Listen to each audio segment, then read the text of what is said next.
మాటలు మనం విందాం. వాక్యం న్యాయాధిపతుల గ్రంథం 9వ అధ్యాయం 23వ వచనం చదువుకుందాం. చదువుదామా? న్యాయాధిపతుల గ్రంథం 9వ అధ్యాయం 23.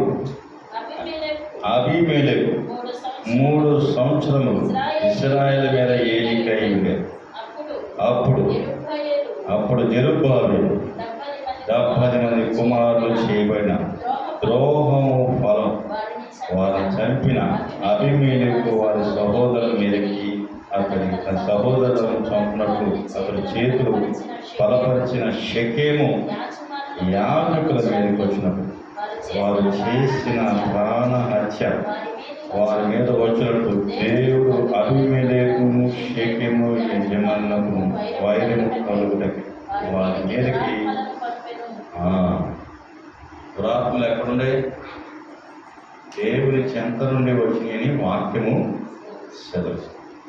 మరి దురాత్మలు వచ్చి వారు చేసిన పాపానికి ప్రతికూలంగా ఏమొచ్చి పగ తీర్చుకున్నాయి? దురాత్మ. చేతబడి చేస్తే చిల్లంగితనం బైబిల్లో ఉంది. ఎలా చేస్తారంటే వాడు కూడా దురాత్మలను పిలిచి ఈ దురాత్మలను వేరే వాళ్ళ మీద పంపిస్తారు. వాళ్ళు అందుకుని ఉరేసుకొని కాలంలో దూకో ఏదో ఒకటి తినో వాడు కూడా ఆత్మహత్య ప్రయత్నం చేస్తారు. అదైందా? ఇలాగా ఈ దురాత్మలను దేవుడు ఎందుకు పంపించాడు అనేది మనం చూస్తే వారు చేసిన ప్రాణహత్యకు ప్రతిఫలంగా. హల్లెలూయా. మనం చేసే ప్రాణహత్యలు కానీ మనం చేసే పొరపాట్లు కానీ మనం మర్చిపోవచ్చు, కానీ దేవుడు మాత్రం మర్చిపోడు. మనం చేసే మేలు కావచ్చు, ఉపకారాలు కావచ్చు, సహాయం కావచ్చు, దేవుడు మర్చిపోయే దేవుడు కాదు. ఇంకొంచెం క్షుణ్ణంగా చూద్దాం. 1 సమూయేలు గ్రంథం 15-16. 1 సమూయేలు గ్రంథం 15-16. 1 సమూయేలు గ్రంథం 16వ అధ్యాయంలో మనం చూస్తే 15వ వచనంలో మనకి ఇంకొంచెం 15-16 కొన్ని మాటలు కనపడతాయి.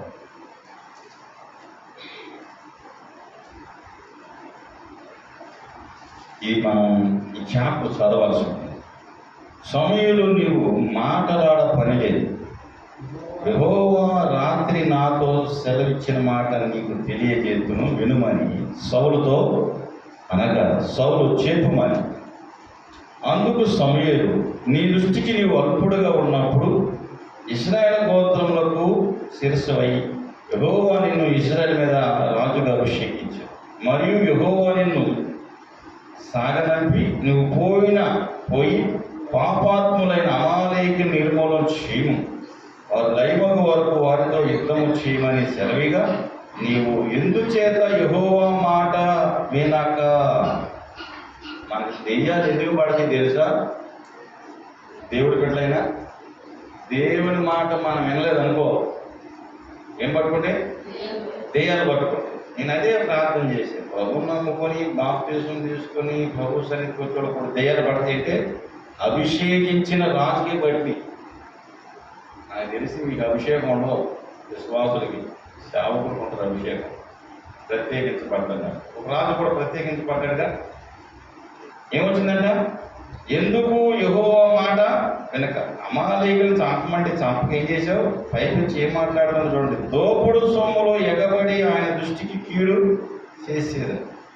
అందుకు సౌలు ఆ మాట అనొద్దు.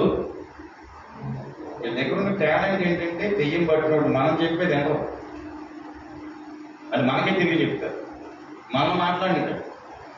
సౌలు అన్నాడు ఆ మాట అనవద్దు, నేను యెహోవా మాట విని యెహోవా నన్ను పంపిన మార్గం పోయి అమాలేకుల రాజును అగాగును తీసుకుని వచ్చి తిని, కానీ అమాలేకుల నిర్మూలము చేసి తిని. అయితే గిల్గాల్లో నీ దేవుని యెహోవాకు బలి అర్పించుటకే. గిల్గాల్లో నీ దేవుడికి ఏమన్నాడు? యెహోవాకు బలి అర్పించుటకే జనులు శపితమైన గొర్రెలు ఎడ్లలో ముఖ్యమైన వాటిని తీసుకుని వచ్చి తన సమూయేలుతో దేంట్లో అంట శపించబడి. దేవుడేమో కాల్చి అది దేవుడికి వద్దు, ఆ అసలు మనుషులకే వద్దంటే శపించబడి దాంట్లో కొంత తీసుకుని వచ్చి, అందుకు సమూయేలు తాను సెలవించిన ఆజ్ఞను ఒకడు గైకొనుట వలన యెహోవా సంతోషించినట్లు ఒకడు దహన బలులు అర్పించుట వలన ఆయన సంతోషించున ఆలోచించుము. బలులు అర్పించుట కంటే ఆజ్ఞను గైకొనుట, పొట్టేళ్లు కొవ్వు అర్పించుట కంటే మాట వినుట శ్రేష్టం. తిరుగుబాటు చేయుట, సోది చెప్పుట అను పాపములో సమానం. మూర్ఖతను అగ్గుపరచుటకు, మాయా విగ్రహములను గృహదేవతలను పూజించుటలో సమానం. యెహోవా ఆజ్ఞను నీవు విసర్జించితివి గనుక నీవు రాజుగా ఉండకుండా నిన్ను విసర్జించను. సౌలు జనులను జడిసి వారి మాట వినినందున నేను యెహోవా ఆజ్ఞను నీ మాట నా మీద మీరి పాపము తెచ్చుకుంటుంది. కాబట్టి నీవు నా పాపను పరిహరించి నేను యెహోవాకు మొక్కున్నట్లు నాతో కూడా తిరిగి రమ్మని సమూయేలును వేడుకొనగా, అందుకు సమూయేలు నీతో కూడా నేను తిరిగి రాను. నువ్వు యెహోవా ఆజ్ఞను విసర్జించింది కనుక ఇశ్రాయేలు మీద రాజుగా ఉండకుండా యెహోవా నేను నీవి విసర్జించి ఉన్నాడని చెప్పి వెళ్ళిపోయింది. తరువాత తిరగగా సౌలు అతడు దుప్పటి చెంగు పట్టుకున్నందున అది చిరిగింది. అప్పుడు సమూయేలు అతను తిట్టాను, నేను యెహోవా ఇశ్రాయేలు రాజ్యం నీ చేతుని లాగివేసి నీకంటే ఉత్తమై నీ పొరుగు అనే దానికి అప్పగించున్నాడు. మరియు ఇశ్రాయేలు అధికారి అయిన వాడు నరుడు, ఆధారమైన వాడు నరుడు కాడు, ఆయన అబద్ధమాడు పశ్చాత్తాపడు. అందుకు సౌలు నేను పాపము చేసి తిని ఆయనను నా జనులు పెద్దల ఎదుట ఇశ్రాయేలు ఎదుట నన్ను ఘనపరచు యెహోవాకు మొక్కుకుండకి నేను పోగా నాతో కూడా తిరిగి రమ్మని అతన్ని వేడుకొని సమూయేలు తిరిగి సౌలు వెంట వెళ్ళును. సౌలు యెహోవాకు మొక్కుకున్న తరువాత సమూయేలు అమాలేకు రాజు అగాగును నా దగ్గరకు తీసుకుంటాడని చెప్పిన అగాగును సంతోషంగా అతని దగ్గరకు వచ్చి మరణశ్రమ గడిచిపోయినాను కానీ చెప్పగా, సమూయేలు నీ కత్తి స్త్రీలకు సంతు లేకుండా చేసినట్టు నీ తల్లికి నీ స్త్రీలలో సంతు లేకుండా అతనితో చెప్పి గిలకాలో యెహోవా సన్నిధిని అగాగును తొత్తనీయులుగా అభిషేకించబడిన సౌలు చేయవలసిన పని ప్రవక్తని సమూయేలు చేశాడు. కొన్నిసార్లు విశ్వాసులు చేయాల్సిన పనులు సేవకుడు చేస్తారు, సేవకుడు చేయాల్సిన పనులు విశ్వాసులు చేయలేరు. ఇక్కడ మాట వినకపోవడం వల్ల ఏమొచ్చినాక ఇప్పుడు మీరు చదువుతున్న లైన్లోకి వచ్చేస్తారు. 16 చదవండి, అన్నీ నేనే చదువుతున్నాను. 16 కదా, ఏలిన వాడవై 14 చదవా. యెహోవా ఆత్మ సౌలును విడిచిపోయాను. యెహోవా యొద్ద నుండి దురాత్మ ఒకటి వచ్చి అతన్ని వెరిపింపగా. దేవుడి మాట ఎన్న ప్రతి ఒక్కరికి ఏ ఆత్మ పడితే, ఒకవేళ దేవుడి ఆత్మ ఉండి దాన్ని కాపాడుకోకపోతే ఏ ఆత్మ వద్దే? దురాత్మ. అది కూడా ఎక్కడ వద్దే? దేవుడి దగ్గర నుండే వచ్చింది. నెక్స్ట్ చదువు. సౌలు సేవకులు దేవుని యొద్ద నుండి వచ్చిన దురాత్మ ఒకటి నిన్ను వేధించుచున్నది. మా ఏలిన వాడవైన నీవు ఆజ్ఞయము దాసులు మేము సిద్ధంగా ఉన్నాము. సితారా చమత్కారంగా వాయింపగల ఒకరిని విచారించడానికి మాకు సెలవుమని దేవుని యొద్ద నుండి దురాత్మ వచ్చినప్పుడు నిన్ను పట్టినప్పుడల్లా అతడు సితారా చేతపట్టుకుని వాయించట చేత నీవు బాగుపడుతున్న అతనితో సౌలు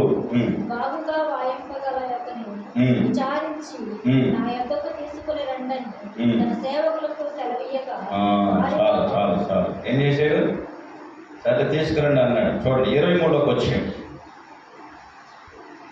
దేవుని యొద్ద నుండి దురాత్మ వచ్చి సౌలును పట్టినప్పుడు దావీదు సితారా చేతపట్టుని వాయింపగా దురాత్మ అతన్ని విడిచి దురాత్మ ఏం వాయిస్తే సితారా వాయిస్తే కదా.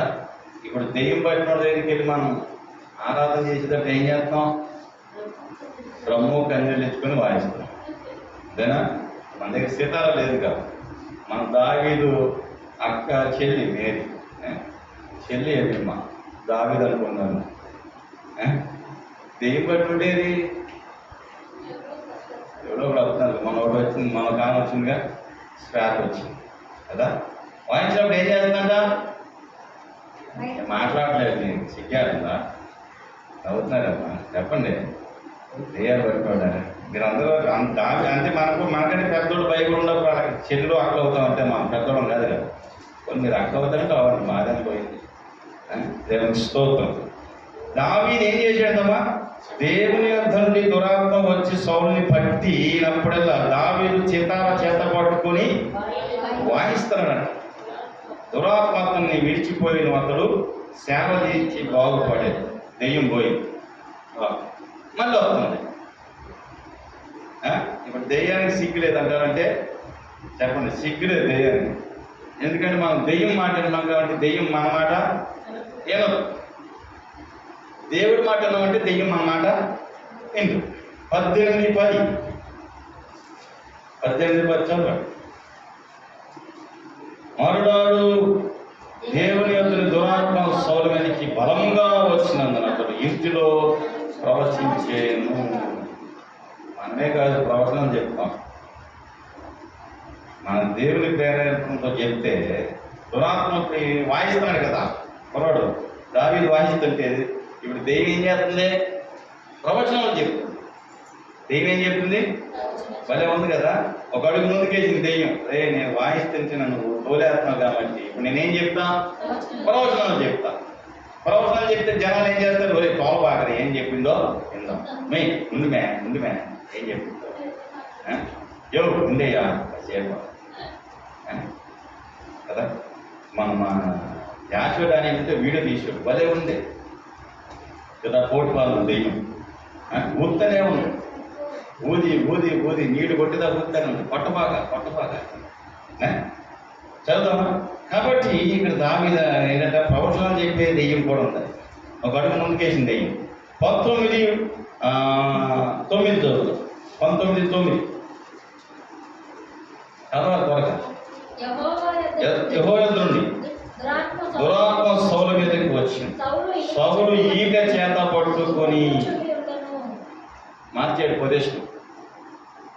మనం కనుక ప్రార్థన చేసేవాడు సరిగ్గా లేరనుకో,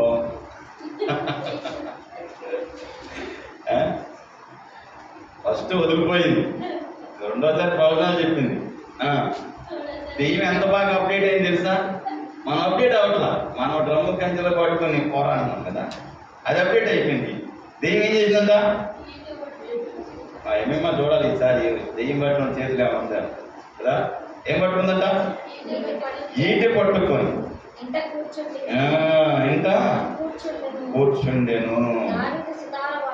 దావీదు వాయించుండో కాదు.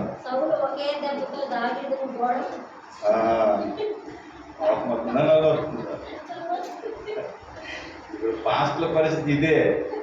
దెయ్యాలు బాగొడితే ఏం చేయాలి? పాస్టల్ని లేకపోయాలి. పాస్టల్ అనుకుని నేను దెయ్యాలు మొదలు కొట్టే పని మీకు అప్పగించేది. చూడండి, కుర్రాడు ఏమైపోయాడు? దురాత్మ ఏం చేస్తుంది కదా. దావీదును ఎదుటి నుండి తప్పించుకొని పోయాను. ఈట గోడకు నాటగా దావీదు ఆ రాత్రి తప్పించుకొని. అర్థమైందా? దెయ్యాలు పట్టిన దానికి జాగ్రత్తగా ఉండాలి. పాత నిబంధనలు పవర్ఫుల్గా ఉన్నాయి. దురాత్మలు ఒకటి ఉంటే రెండు ఉంటాయో తెలియదు. గమనించండి. ఈ రోజున చాలామందికి దురాత్మ పట్టేసింది. సంఘాలు విడిచి వెళ్ళిన వాళ్ళకి కానీ, అర్థమైందా, సేవకులను వాడదాం, సంఘాలను పాడు చేసేవాళ్ళు చాలామంది అయిపోయారు. వాళ్ళకి ఏం పట్టింది? ఇటువంటి సౌలుకు పట్టిన దెయ్యమే పట్టింది. అర్థమైందా?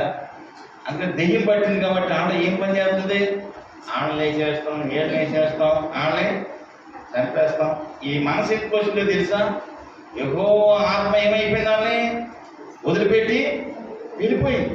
మరి ఏ ఆత్మ వచ్చిందంట? దురాత్మ వచ్చి వాళ్ళు చేసే పనులన్నీ ఎటువంటి ఈ పనులే, బాగు చేసే పనులే. ఇక బాగు చేసే పనులు ఉండవు. గుర్తుపెట్టుకోండి. ఎందుకంటే మనం వాక్యం అంత బాగా సెలవిస్తుంది. అర్థమైందా? నేనేం చెప్తానంటే చూడండి, అర్థమవుతుంది అనుకుంటా మీకు వాక్యం. హల్లెలూయా. చూడండి, హోషేయ గ్రంథంలోకి వెళ్దాం. అర్థమైందా? ఇప్పుడు సౌలు ఈట పట్టుకున్నాడు, ప్రవచనాలు చెప్పినా ఇంట్లో దావీదు. ఇంకేం చేయాలి? ఫస్ట్ రిక్వెస్ట్ చేశాడు, పోయింది. రెండోసారి ప్రవచనాలు చెప్తున్నాడు దావీదు గురించి. దావీదు ఇంట్లో మూడోసారి దావీదు ఇదే పని, సితారా వేయించుకుంటాం, మర్చిపోయి వాయించటం. అర్థమైందా? కాబట్టి దెయ్యాలను పోగొట్టేటప్పుడు జాగ్రత్తగా ఉండాలి. అర్థమైందా? అటు దగ్గర ఏమన్నా ఉండొచ్చు, ఏదైనా వాడేస్తుంది. అర్థమైందా?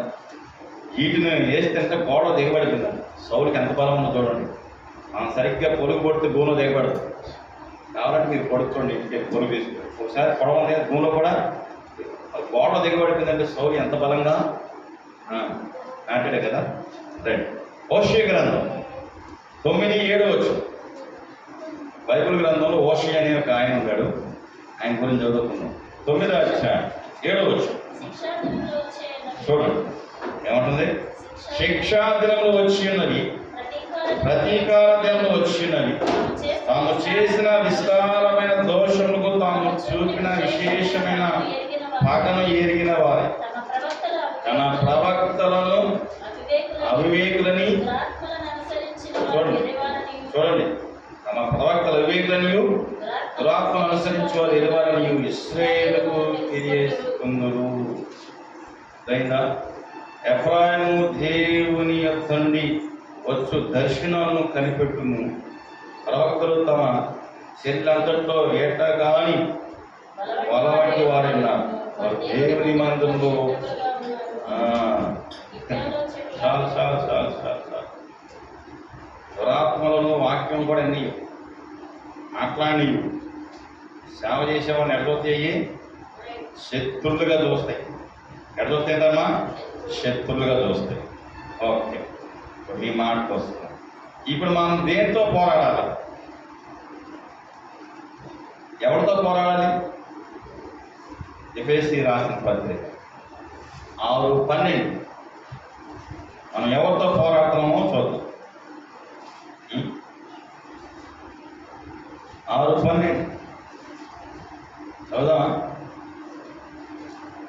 ఏలయనగా మనము పోరాడున్నది ఇదేనా? శరీరులతో కాదు. చూడండి, ప్రధానులతోనూ అధికారులతోనూ ప్రస్తుత అంధకార సంబంధముకు లోకనాథులతోనూ ఆకాశమండలము దురాత్మ సమూహంతో. అది మన పోరాటం పక్కన ఇక్కడ కాదు. మనం అనుకుంటాం మనకు ఆడు శత్రువులు ఏడు శత్రువులు. ఈ దెయ్యం ఎవడికైతే పడద్దో వాళ్ళే మనకి. వాళ్ళతో పోరాటం. ఆ పోరాటాలు ఎప్పుడు కావుతాయో తెలవదు, ఎప్పుడు ముగిస్తాయో తెలవదు. దేవుడు తీసుకెళ్ళి దానికి చెప్పలేము. ఎందుకంటే దురాత్మ పట్టినోడు ఎప్పుడేమవుతారో కూడా ఎవరికి తెలియదు బైబిల్లో. అది కూడా చెప్పి ముగించేస్తారు. దురాత్మ పట్టినోళ్ళు దేవుడి దగ్గర ఉన్నట్టే ఉంటారు. ఎవరు రిక్వెస్ట్ చేస్తారు తెలిసి? సేవకుడు రిక్వెస్ట్ చేస్తారు. దావీదుని సౌలు రిక్వెస్ట్ చేసినట్టు. కుదరలేదు అనుకో, వీళ్ళు ఎక్కడికి వెళ్ళిపోతారో తెలుసా? చూడండి, 1 సమూయేలు గ్రంథం 28వ అధ్యాయం. నేను చదివి నీ వాక్యాన్ని ముగిస్తాను, నీ క్లారిటీ కోసం చెప్తాను. ఎక్కడితో లాస్ట్ అన్నమాట. 28వ అధ్యాయం 1 సమూయేలు గ్రంథం. మీకు అర్థమవుతుంది అనుకుంటున్నాను అన్నమాట. 28వ అధ్యాయం 6 నుండి మనం చివరి వరకు చదవచ్చు. అదేందా? చదువుదామా? ఇంకా క్లారిటీ కోసం 3 నుండి. సమూయేలు మృతి పొందగా ఇశ్రాయేలు అతన్ని గూర్చి విలాపం చేసి రామా తమ అను అతని పట్టణంలో అతన్ని పాతిపెట్టాడు. మరియు సౌలు కర్ణ పిచాచి గలవాణి చెల్లంగవాణి దేశంలో వెళ్ళగొట్టిండే. ఫిలిష్తీయులు దండెత్తి వచ్చి షూషేనులో దిగగా సౌలు ఇశ్రాయేలును సమకూర్చాను. వారు గిల్బాలో దిగింది. సౌలు ఫిలిష్తీయుల దండును చూచి మనస్సునందు భయంకాపం నుండి యెహోవా యొద్ద విచారణ చేయగా, యెహోవా స్వప్నం ద్వారా ఆయనను, ఉరుము ద్వారాను, ప్రవక్తల ద్వారాను ఏమీ సెలవీయకుండాను. ఏముంది ఆయనలో? దెయ్యం బట్టి. దెయ్యం బట్టి ఎవరు రిక్వెస్ట్ చేస్తున్నాడు? ఈయన మాత్రం ప్రార్థన చేయడు, ఈయన మాత్రం ఏం రాదు, ఈయన మాత్రం నీ దేవుడు అంటాడు కదా, నా దేవుడు అంటాడు, మన దేవుడు అంటాడు. గమనించాలి. అదేదా ఈ సౌలు. ఇప్పుడు సౌలు పరిస్థితి ఏంటంటే ఎవరు సహాయం చేయలేదా, ఏమి జవాబు రాదు, ప్రవక్తల ద్వారాను ఏమీ సెలవీయకుండే. అప్పుడు సౌలు, మన కొరకు మీరు కర్ణపిశాచి గల ఒక స్త్రీని కనుగొని నేను పోయి దాని యొక్క విచారణ చేతుని తన సేవకులకు ఆజ్ఞేయగా, వారు చిత్తం ఎబ్రోన్ ఏమంటే మీరు చూసుకోండి, కర్ణపిశాచి గలవాని యొద్ద ఉందని అతను చెప్పింది. కాబట్టి సౌలు మారు వేషం వేసుకొని, మారు వేషం రాలదీన. అర్థమైందా? చాలామంది వ్యాసాలు మార్చే ఎక్కువైపోయారు. చర్చిలో వ్యాసం, బయటికి వెళ్తే వ్యాసం, బయటకో వ్యాసం, గుడికో వ్యాసం కదా. మొన్నటిదాకా 10 వ్యాసాలు వేసుకొని తిరిగారు జనాలు రోడ్డు నిండా. ఆడే షాప్లకి వెళ్తే అంటుంది, పాస్టమ్మా అని చూసి ఈయనైతే ఎక్కడ ఉన్నాడు అంత ఈడనబాక, అది మగోడే రాత్రి ఏదో పనుండి మీసాలు గడ్డాలు తీసేసి యాసం వేసి అట్లా ఉన్నాడు, చేపలు అమ్ముకుంటాడు అన్న. మొత్తం తీసేసాడు కొరడు పాప. సౌలు కూడా ఏం వేసాడంట? యాసం వేసాడు. ఏ వేషం వేసాడంట? మారు వేషం. ఇంకట రాజు అని చెప్తే ఆమె భయపడతాను. దెయ్యాలకి మన గురించి బాగా తెలుసు, మీకు తెలియాలి ముందు. అది మన గురించి ఎవరికి తెలుసు? బాగా దెయ్యాలకి తెలుసు, మీకు తెలియదు. నా గురించి దెయ్యాలకు తెలుసా అని తెలుసు, ఎందుకంటే నువ్వు దేవుడు పెట్టావు కదా, అందుకని నీ గురించి దెయ్యాలకు తెలుసు. ఓకే, చూడండి ఈ చదువుదాం. ఏముందంట? ఈ దెయ్యాల స్టోరీలు బాగా ఇంట్రెస్ట్గా ఉంటాయి, అన్ని కథలే కాబట్టి. చూడు ఈ చదివి మనం ముగించుకున్నాం. ఏముంది అక్కడ? అప్పుడు సౌలు మీరు నా కొరకు అన్నారు కదా, 8 వచ్చిన అనుకుంటా, 8. కాబట్టి సౌలు మారు వేషం ధరించి, ఏ బట్టలు అంట? వేరే బట్టలు తొడుక్కొని 2 మనుషులు వెంట పెట్టుకొని పోయి రాత్రి వేళ ఆ స్త్రీ వద్దకు వచ్చి, కర్ణపిశాచి ద్వారా నాకు శకునము చెప్పి నాతో మాట్లాడటకే నేను నీతో చెప్పువారిని రప్పించమని కోరగా, ఆ స్త్రీ, ఇదిగో సౌలు చేయించినది నీకు తెలిసినది కదా, కర్ణపిశాచి గలవారిని చిల్లంగాని అతడు దేశంలో ఉండకుండా ఉమ్మం చేసింది కదా, నీవు నా ప్రాణం కొరకు ఉరి యొక్కి నా మరణమేలా రప్పించు అని అతనితో అని. ఆయన సౌలు అని తెలవదు కదా, ఈ న్యాసం మార్చేశాడు కదా. అందుకు సౌలు, యెహోవా జీవముతోడు, దీన్ని బట్టి నీకు శిక్ష ఎంత మాత్రము రాదని యెహోవా నామమున ప్రమాణము. చూడండి, ప్రమాణం ఎవడి పేరు చేస్తున్నాడు కుర్రాడు. యాసం మార్చాడుగా, రూట్ మారింది. అదే నేను చెప్పేది, మన యాసాలు దేవుడు చూస్తాడు. మన యాసాలు, మన రంగులు, మన రింగులు అన్నీ ఊడిపోతాయి. ఇక్కడ దేవుడి దగ్గర అన్నీ కుదరవు. ఆ స్త్రీతో, నీతో మాట్లాడటానికి నేను ఎవరిని రప్పించవాలని అడుగగలడు, సమూయేలుని రప్పించవాలని. ఆ స్త్రీ సమూయేలు చూచినప్పుడు బిగ్గరగా కేక వేసి, నీవు సౌలువే, నీవు నన్ను ఎందుకు మోసపుచ్చుకొని చెప్పదు, రాజు నీవు భయపడవద్దు, నేను నీకేమి కనబడవాలని ఆమె అడగగా, ఆమె దేవదూతల్లో ఒకడు భూమిలోండి పైకి వచ్చాలని చూస్తున్నాను. అంతటి ఏ రూపం ఉన్నాడని దానిని అడిగినందుకు, అది దుప్పటి కప్పుకొని ముసలివాడు పైకి వచ్చుకున్నాడుగా. సౌలు అతడు సమూయేలే అని తెలుసుకొని సాగిలపడి నమస్కారం చేసి, సమూయేలు, నన్ను పైకి రమ్మని ఎందుకు తొందర పెట్టితివి? సౌలు అడగగా, సౌలు, నేను బహు శ్రమలో ఉన్నాను, ఫిలిష్తీయులు నా మీదకి యుద్ధములకు రాగా దేవుడు నన్ను ఎడబాసి ఏం చేశాడట? దేవుడు అదే చెప్తున్నా, మనల్ని కనుక దేవుడు వదిలేస్తే ఎవరు పడతారు మనకి? దురాత్మలు. నాకు తెలిసిన చాలా మంది సేవకులు ఈరోజు సేవ చేయట్లా. నాకు తెలిసిన చాలా మంది విశ్వాసులాగా లేరు. దెయ్యం పట్టిన పిశాచులాగా రోడ్లు అంటే ఒకళ్ళే మాట్లాడుకుని తిరుగుతున్నాను. నాకు అలా చూసి బాధ అనిపించింది. ఒకప్పుడు గొప్ప గొప్ప విశ్వాసులు, గొప్ప గొప్ప సేవకులు, వాళ్ళ జీవితాల్లో ప్రార్థన జీవితం లేదు, వాక్యానికి జీవితం లేదు, మందిరం జీవితం లేదు, ఇచ్చే జీవితం లేదు, ఏ జీవితం లేదు. కనుక దేవుడు ఏం చేశాడని వదిలేశాడు. నేను అవసరం లేదురా బాబు అని దేవుడు కొంతమందిని ఏం చేశాడు? వదిలేశాడు, ఎడబాసాడు. అర్థమైందా? నెక్స్ట్ చదవడం. ఎడబాసి ప్రవక్తల ద్వారాను స్వప్నముల ద్వారా నేను నాకేమీ సెలవీయకున్నాడు, కాబట్టి నేను నిన్ను చేయవలసిన దాంతో నాతో తెలియటకి నిన్ను అందుకు సమయలు యెహోవా నిన్ను ఎడబాసి నీకు పగవాడు కాక నన్ను అడుగుట వల్ల ప్రయోజనం ఏముంది? చాలామంది చేయాల్సినవి చేసేసి దేవుడికి దూరం అయిపోయి పాస్టర్ పట్టుకుని డ్యాన్స్ చేస్తారు. నువ్వు చెయ్యి, నువ్వు చెయ్యి, నువ్వు చెయ్యి. దేవుడే వదిలేసినప్పుడు పాస్టర్ గారు కదా, బిషప్ పడేని చేయలేడు. కొంతమందిని దేవుడు వదిలేశాడు. మీకు తెలుసో లేదో, మనం అనుకుంటాం దేవుడు అలా పట్టుకున్నాడు, దేవుడు బిడ్డ మనం చెప్పుకుంటున్నాయి. దేవుడు చాలా మందిని ఎప్పుడో వదిలేశాడు. మరి నేనే వద్దాను నీకెందుకు అంటాడు. మనమే ఉన్న పట్టలేక రా ప్రభా, తీసుకురా ప్రభా, మార్చు ప్రభా, కదిలించు ప్రభా, మెదిలించు ప్రభా, ఊరు ప్రభా, డ్యాన్స్ చే ప్రభా, ఏదో మన ఆరాటం పోరాటం. దేవుడు అంటాడు అవన్నీ వదిలేశారా? ఏదన్నా ఉంటే కొత్తగా ట్రై చేయి. మనకేమో అదేందో మాయరోగం లాగా వదిలేసి పట్టుకుని వెళ్ళాలి. పోవాలి, నాకు ఆ బుద్ధి పోలేదు కదా. కొత్త ట్రై చేయి, ఇంకా బెటర్గా ఉంటే బాగుంటుంది కదా, ఇంకొంచెం కదా, ఇలా చేస్తే బాగుంటుంది కదా, అప్డేట్ కావు మనం కదా. అదో మాయరోగం మనం, నాకు మతిమరుపు రాదు అనుకుంటారు. మిగతా అన్నింటిలో మతిమరుపు వచ్చారు.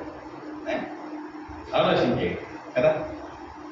ఇంకొకటి ఏం తెలుసా, కొన్నిసార్లు మనం వదిలేసిన కొన్ని దెయ్యాలు మనల్ని గోకి మరి దొరదబుట్టేస్తుంటాయి.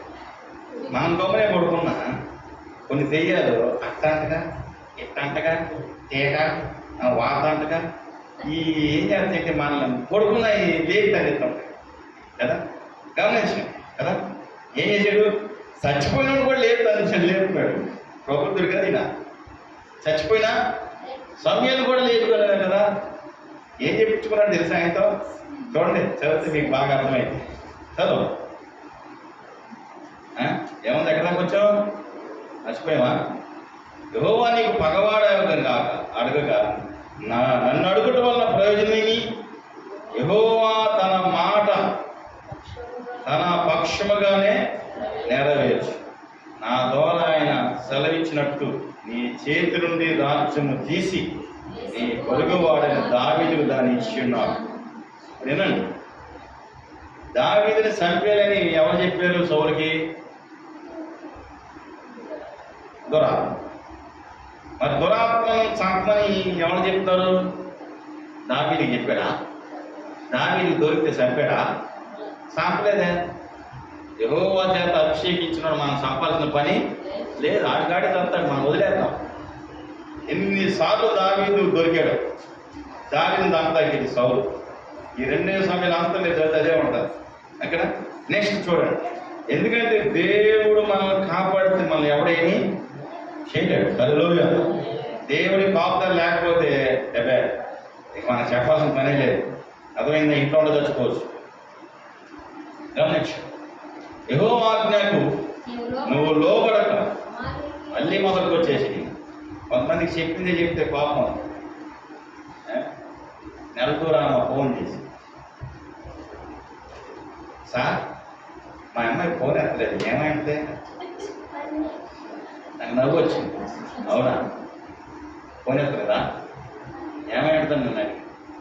ఇప్పుడు నేనేం చేయాలి? నాకు ఏం అర్థం అవ్వాలంటే నేను కూడా ఫోన్ ఎత్తలేదు. ఏం సార్ ఫోన్ ఎత్తట్లేదు, బిజీగా ఉంటాను. ఎట్లా ఫోన్ ఎత్తినప్పుడు ఏదో పని చేస్తుంటే ఫోన్ పెట్టేస్తాను. ఇప్పుడు ఏమర్థమైంది? ఎదుటివాడు ఫోన్ ఎత్తలేదంటే అర్థమైంది బిజీగా ఉండాలని అర్థం అర్థం చేసుకోవాలి అంతే. హల్లెలూయా. ఇంకొకరు అడగకూడదు. అర్థమైందా? నెక్స్ట్ ఏం జరిగిందంట? యెహోవా ఆజ్ఞకు లోబడక అమాలేకుల విషయంలో ఆయన తీవ్రమైన కోపమును తీక్షమైన కోపమును నెరవేర్చకపోయి దానిని బట్టి యెహోవా నీకు ఈ వేళ ఈ ప్రకారము చేయుచున్నాడు. యెహోవా నిన్ను ఇశ్రాయేలు ఫిలిష్తీయుల చేతికి అప్పగించును. యెహోవా ఇశ్రాయేలు దండు ఫిలిష్తీయుల చేతికి అప్పగించబడు. రేపు నీవు నీ కుమారులు నాతో కూడా ఉందురని సౌలుతో చెప్పగా సమూయేలు ఏమయ్యాడు? చచ్చిపోయాడు కదా. వాక్యం మీద ఇంకెళ్ళి యూట్యూబ్లో చూసుకుని చెప్తారా? సమూయేలు ఏమయ్యాడు? చచ్చిపోయాడు కదా. ఈయనేం చెప్తున్నాడు? రేపు ఇదే టైంకి మీరు కూడా నా పక్కన భూస్థాపన చేస్తారులే అని చెప్తున్నాడు. అర్థమవుతుందా? చూడు, అర్థమైందా? ఎందుకంటే దేవుడి మాట వినడం దేవుడు పెద్ద పట్టించుకోడు. మనం ఏం చేసినా ఆయన ఏమి పట్టించుకోడు. ఆయన మాట వినాలంతే. వరులు అర్పించడం కంటే పొట్టేళ్ళు పువ్వు అర్పించడం కంటే మాట వినుట శ్రేష్టం. దేవుడు మాట వినాలి. దేవుడు చెప్పింది చేయాలి. మనం దేవుడు చెప్పింది చేయకుండా ఏదేదో చేసి దేవుడిని అడిగితే దేవుడు సమాధానం చెప్పడు. అర్థమైందా? నెక్స్ట్ ఇంకో 2 మాటలు చూడండి, చివరికి ముగిద్దాం. ఎక్కడ వచ్చాం? సమూయేలు ఎక్కడమ్మా? 20 సమూయేలు మాటలకు సౌలు బహుభయముంది వెంటనే నేల సాగిలా పడి దివారాత్రము భోజనేమి చేయగలిగిన బలహీనుడై. అప్పుడు ఆ స్త్రీ సౌలు తన దగ్గరకు వచ్చి బహుగా కలవరపోట చూసి, నా ఏళ్ళవాడ నీ దాసిన నేను నీ ఆజ్ఞకు లోబడి నా ప్రాణమును చేతిలో పెట్టుకుని నీవు సెలవిచ్చిన మాటలు విని అట్లు చేసి, అప్పుడు నీ దాసిన నేను చెప్పిన మాట నేను నీకు ఇంత ఆహారము వడ్డించింది, భోజనం చేసి ప్రయాణం అయిపోక బాగు తెచ్చుకొని కనుక అతడు ఒప్పుకొనక భోజనం ఏమైనాను అయితే అతని సేవకుల స్త్రీతో ఏమైనా గీతమై అతని బలవంతంగా అతడు వారి మాట చట్టం ఆలకించి నేల నుండి లేచి మంచం మీద కూర్చుంటాను. నేనేమన్నానంటే తన ఇంటిలో కొవ్విన బియ్య ఒకటి తీసి ఆ స్త్రీ దాన్ని తీసుకొని త్వరగా వెళ్ళి వధించి పిండి చేసింది, రొట్టె చేసింది, తీసుకొచ్చింది సౌకి ఆ సేవకులకు తెచ్చి వాళ్ళ భోజనము చేసి రాత్రి వెళ్ళిపోయింది. చూడండి ఇప్పుడు ఏం జరిగింది? అర్థమైందా? ఇప్పుడు ఏం జరిగింది? సమూయేలు ఏమన్నాడు? నువ్వు యెహోవా మాట ఇంట్లేదు స్వామి, కర్ణ పిశాచ్ అంటావు, సోద్ అంటావు, సొల్లు అంటావు, ఇవన్నీ నీకెదు.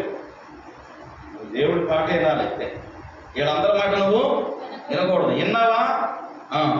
చచ్చిపోవడమే, రెండో మార్గం లేదు. ఈ రోజున ఈ సొల్లు మాటలు సోది మాటలు విని కథలుగా విని చచ్చిపోయాడు చాలామంది ఉన్నారు. దేవుడి మాట విన్నవాడు చచ్చిపోయినా దేవుడి దగ్గర బతుకుతాడు. హల్లెలూయా. అది దేవుడి వాక్యం. ఇక్కడ వాడు భౌతికంగా మరణించినా పరలోకంలో కడు తెలుస్తాడు. గుర్తుపెట్టుకోండి. సౌలు ఏమయ్యాడో ఆ మాట చెప్పి ముగించేస్తాను. చూడండి 31. అంతలో సమూయేలు ఇశ్రాయేలుతో యుద్ధము చేయగా ఫిలిష్తీయుల ఎదుట నుండి పారిపోయి ఈశాన పర్వతము ఫిలిష్తీయులు వారి హతము చేయించు. సౌలు అతని కుమారులను తమగా యోనాతాను, అభిరామదాబు, మిలోష్ అను సౌలు యొక్క కుమారులు హతము చేశారు. యుద్ధంలో సౌలు ఓడిపోయి ఉండగా అతడు అంబులు వేయువాని కంటపడగా వారి చేత బహు గాయము ఉంది. అప్పుడు సౌలు ఉన్నతలేని వీరి చేత నేను పొడిచి అపహాస్యం చేయకున్నట్టు కత్తి తీసి నీ కత్తి తీసి దాని చేతలను పొడము నీ ఆయుధముల వలన చెప్పగలరు. భయము చేత అలాగూ చేయలేదు కనుక సౌలు తన కత్తి పట్టుకొని దాని మీద పడి. చెప్పండి, ఈ దెయ్యం పట్టిన వాళ్ళు అందరూ వాడే చెప్తారు. అని ఎవడు సంపరం దెయ్యాలు ఊరిని పట్టవు. దేవుడి మాట వినకపోతేనే దెయ్యం పడదు. గుర్తుపెట్టుకోండి. కొంతమంది వదిలిస్తారు, వదిలిన వాడు మాట వింటారు, మళ్ళీ కర్ణపించాల దగ్గరికి వెళ్తారు, మళ్ళీ సోది దగ్గరికి వెళ్తారు. మళ్ళీ ఏమైందో, దెయ్యం ఉందో లేదు, పోయిందో పోలేదో కదా. నేను కూడా ఫోన్ చేసి, సార్ మధ్యాహ్నం ఒక ఆయన వచ్చి దెయ్యం పోలేదన్నాడు సార్, ఏం చేయాలి సార్? ఆయన ఇంట్లో పెట్టుకొని ఆయన కొబ్బరికాయ కొట్టాడు.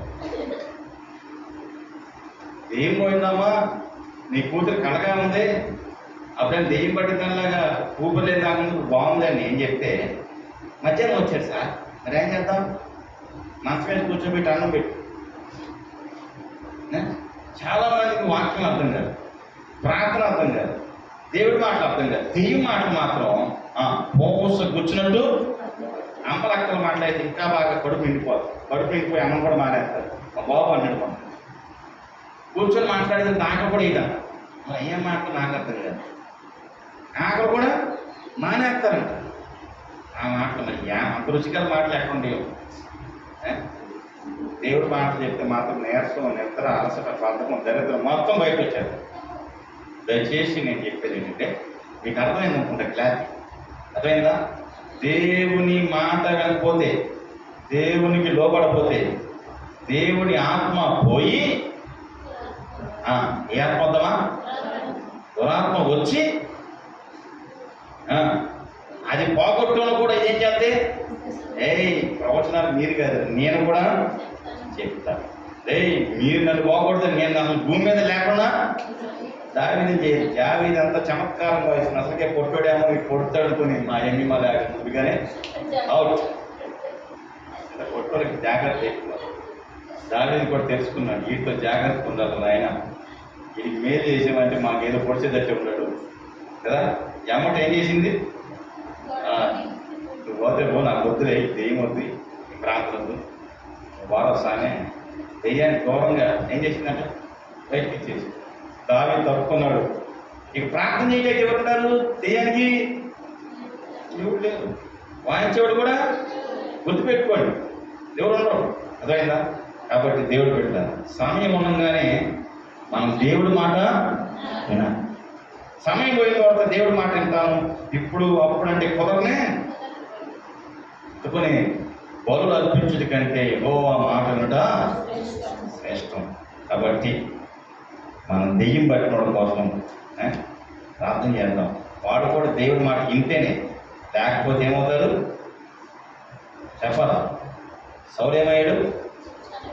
ఎవడు చంపారు సౌల్ని?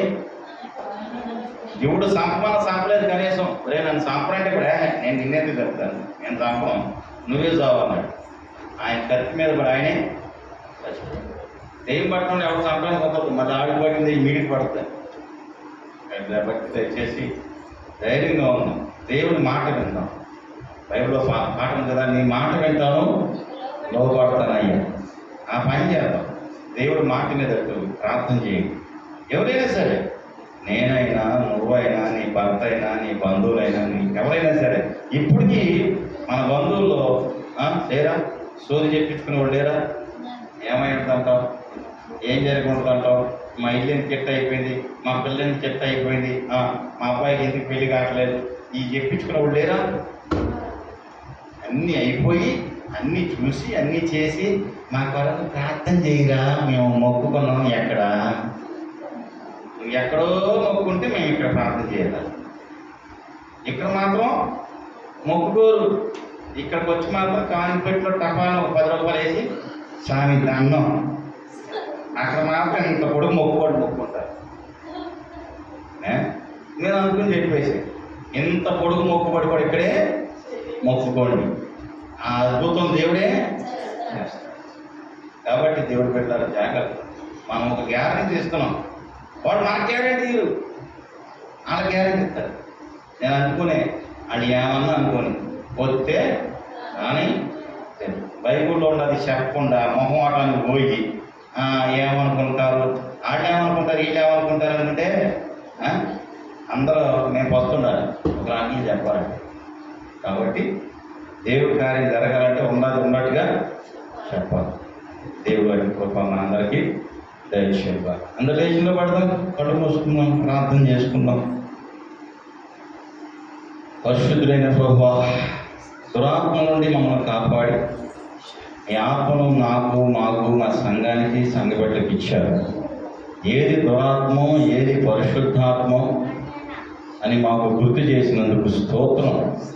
పాత నిబంధనలు కానీ కొత్త నిబంధనలు కానీ మేము పోరాడేది ఆకాశమందుల దురాత్మలు మమ్మల్ని శోధించి వేధించి బాధించినప్పుడల్లా మీరు వాటన్నిటి నుండి విడిపించే దేవుడైనందుకు స్తోత్రం. సాతాను చాలాసార్లు మమ్మల్ని శోధించి అది చేస్తే బాగుండు, ఇది చేస్తే బాగుండు, అట చేస్తే బాగుండు, ఎట చేస్తే బాగుండు ఎన్నోసార్లు చెప్తాడు. వాడి మాట వినకుండా నీ మాట వింటే వాడు మా కాళ్ళ కింద ఉంటాడు. వాడి మాట మేము వింటే మేము వాడి కాళ్ళ కింద ఉంటాం. కనుక నీ మాట విని సౌలు వలె కాక సమూయేలు వలె, దావీదు వలె నిన్ను సేవించే భాగ్యం, నీ మాట వినే భాగ్యం, నీకు అనుగుణంగా జీవించే భాగ్యం నాకు మాకు ప్రసాదించమని యేసు నామములో మీరు మమ్మల్ని తప్పిస్తూ నడిపిస్తున్నందుకు స్తోత్రం. ఇక ముందుకు సహాయం చేయమని యేసు క్రీస్తు పేరిట అడుగుతున్నాము తండ్రి. ఆమేన్.